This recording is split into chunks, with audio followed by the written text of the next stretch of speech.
Doctor గారు, వృద్ధాప్యం వస్తే పిల్లలు పుట్టరా? మామూలుగా మాత్రం వృద్ధాప్యం వచ్చేందుకు పిల్లలు పుట్టడం అవకాశం అంటే మగవాళ్ళు అయితే ఉంటుంది కానీ ఆడవాళ్ళు ఉండదు. ఇక్కడ మగ ఆడ తీసుకున్నాం. ఆడవాళ్ళల్లో వృద్ధాప్యం వచ్చిన తర్వాత వాళ్ళల్లో ఓవరీస్ పనిచేయడం మానేసి అండం విడుదల లేకుండా అవుతుంది. అన్నం విడుదల లేకపోవడం వల్ల హార్మోన్స్ ఈస్ట్రోజన్ హార్మోన్ లేకపోవడం వల్ల పురుష వీర్యంగా కలిసే శక్తి లేక గర్భం రావడం ఉండదు.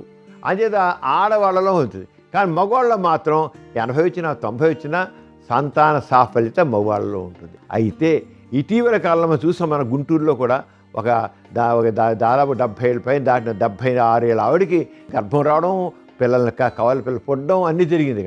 అంటే వాళ్ళకు కూడా ఎలా పుట్టినారు? హార్మోన్స్ ఇచ్చి బాగా హార్మోన్స్ ఇచ్చిన తర్వాత హార్మోన్స్ వల్ల ఓవరీ యాక్టివ్ అయిపోయి దానివల్ల అన్నం విడుదలయ్యి దాని తర్వాత కూడా హార్మోన్స్ ఇచ్చి మరి జనరల్గా ఓవరీ ఎండిపోతుంది కదా.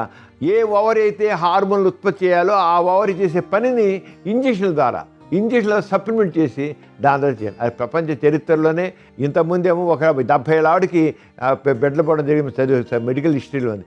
ఇప్పుడు మన గుంటూరులో 76 ఏళ్ళ లేడీకి ఇటీవల కాలంలోనే వాళ్ళకి ఒక బెడ్లు పడడం జరిగింది, కవలు పడడం జరిగింది.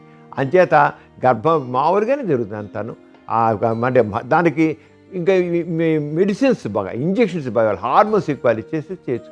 అంచేత వయసుతో ప్రమేయం లేకుండా కూడా సంతానం కలిగే స్థితి ఉంది. వృద్ధాప్యం వచ్చినా కూడా పిల్లలు కలిగే స్థితి. అయితే దానికి మెడికల్ సైన్స్ ప్రకారంగా ఎన్నో జాగ్రత్తలు తీసుకోవాలి. ఎంతో జాగ్రత్త చేస్తే రావడం మాత్రం ఉంది. అంచేత వృద్ధాప్యం వచ్చినా పిల్లలు పుట్టడం దానికి ఇలాంటి ఇన్సిడెంట్స్ మనకి ఎగ్జాంపుల్. చూసారు కదండి, ఇవాల్టి సుఖజీవనం కార్యక్రమం. మీకు కూడా లైంగిక సమస్యలు కానీ సంతానలేమి సమస్యలు ఏమైనా ఉంటే మీ సమస్యలను వాట్సాప్ ద్వారా పంపొచ్చు. 8008532087 అనే నెంబర్కి వాట్సాప్ చేయండి.